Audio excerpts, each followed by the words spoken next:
بسم اللہ والصلاۃ والسلام علی رسول اللہ۔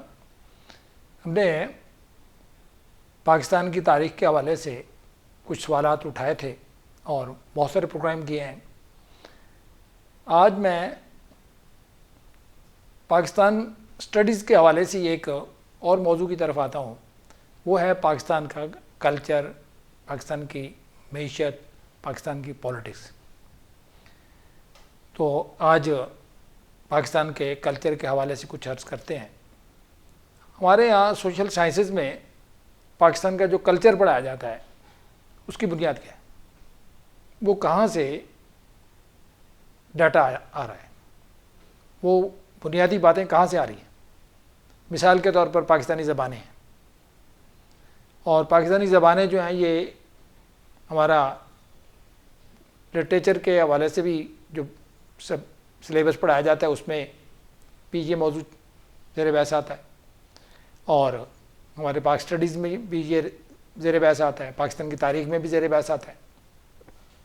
تو زبانوں کے حوالے سے ہم آج تک وہاں کھڑے ہیں جہاں انگریز لنگوسٹک سروس آف انڈیا کے حوالے سے ہمیں بتا گئے تھے اور ہمیں چھوڑ گئے تھے۔ ایک تو انہوں نے تھوڑے تھوڑے فاصلے پر زبانوں کو جو ہے الگ نام دیے، جبکہ بہت سارے ایسے نام ہیں جنہیں مرج کر کے ہم نام زبانوں کے تھوڑے کر سکتے ہیں۔ مثال کے طور پر سرائکی، اس کے بہت سارے لہجے ہیں، تو ان کو ملا کر کیوں نہ ایک سرائکی نام دے دیا جائے، یا پنجابی اس کے مختلف لہجے ہیں تو ان کو ملا کر ایک نام دے دیا جائے۔ پھر زبانوں کی اوریجن کے حوالے سے ایک بہت بڑا سوال ہے جس کو ایڈریس نہیں کیا گیا کبھی۔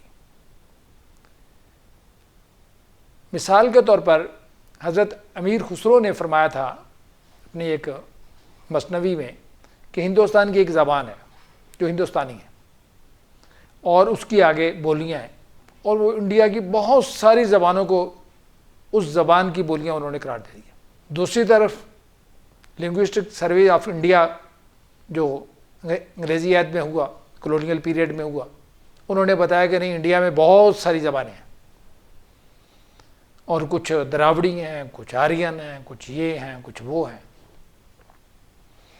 اور سنسکرت جو ہے وہ آرین زبان ہے، اور اس کا انگریزی سے یہ تعلق ہے۔ انگریزی سے ایک رشتہ آرین ہونے کے حوالے سے سنسکرت کا رشتہ جوڑ دیا۔ اب یہاں کی زبان کا آریہ کی بنیاد پر رشتہ یورپ والوں سے تو مل جاتا ہے، مگر یہاں کی زبانیں جو آپس میں پڑوس میں نہیں رہتی، ایک ہی گھر میں رہتی ہیں۔ اب کون سا شہر ہے جس میں پنجابی اور سرائکی دونوں اکٹھا نہ رہتے ہوں؟ پنجاب کا مجھے تو کوئی شہر نظر نہیں آتا۔ اور سندھ کا کون سا شہر ہے جس میں سرائکی، سندھی، پنجابی اکٹھا نہ رہتے ہوں؟ تو ان زبانوں کا کوئی رشتہ ہی نہیں ہے، یعنی پڑوسی آپس میں رشتہ دار نہیں ہیں۔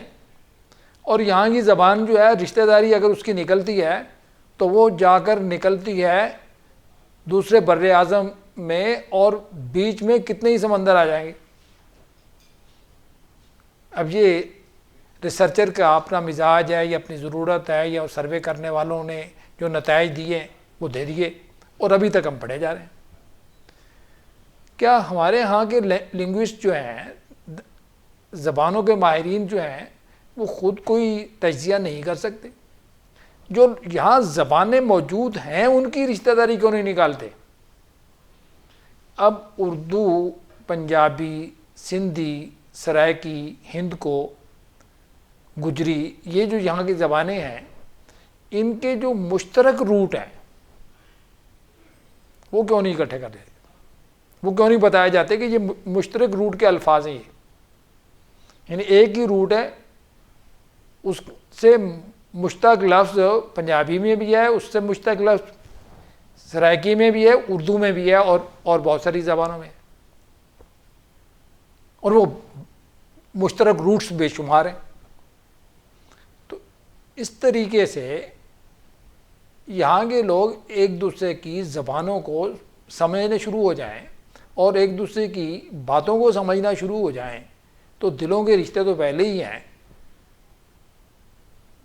سیاسی رشتے بھی پیدا ہو جائیں گے، کلچرل رشتے تو ہیں ہی، ایک زبان کا ڈفرینس اس کو ہائی لائٹ کیا جاتا ہے۔ اب اردو بولنے والا اگر یہاں اس خطہ کی، اس زمین کی زبان کی انسلٹ کرتا ہے تو حقیقت میں وہ اپنی ہی زبان کی انسلٹ کر رہا ہے۔ اب اردو میں بے شمار الفاظ وہ ہوں گے جن کی روٹ پنجابی میں، سندھی میں، سرائکی میں موجود ہے، تو جب وہ یہاں کی زبان کی انسلٹ کرتا ہے، یہاں کی زبان کو حقیر اور دوسرے درجے کی زبان قرار دیتا ہے، تو وہ دراصل اپنی زبان کو حقیر اور اپنی زبان کی انسلٹ کر رہا ہے۔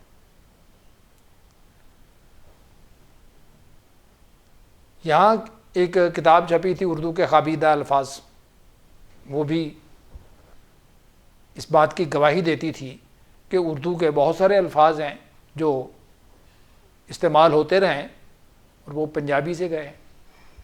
اب اردو کی کوئی بھی زبان کی ڈیولپمنٹ کی تاریخ لکھی جائے گی تو کیا محمد بن تغلق کے دولت آباد جانے کی جو روایت ہے یا جو تاریخی واقعہ ہے اس کو نظر انداز کر دیا جائے گا؟ اور دیپال پور سے جو آرمی گئی تھی دہلی فتح کرنے کے لیے تغلق کی قیادت میں، تو کیا وہ آرمی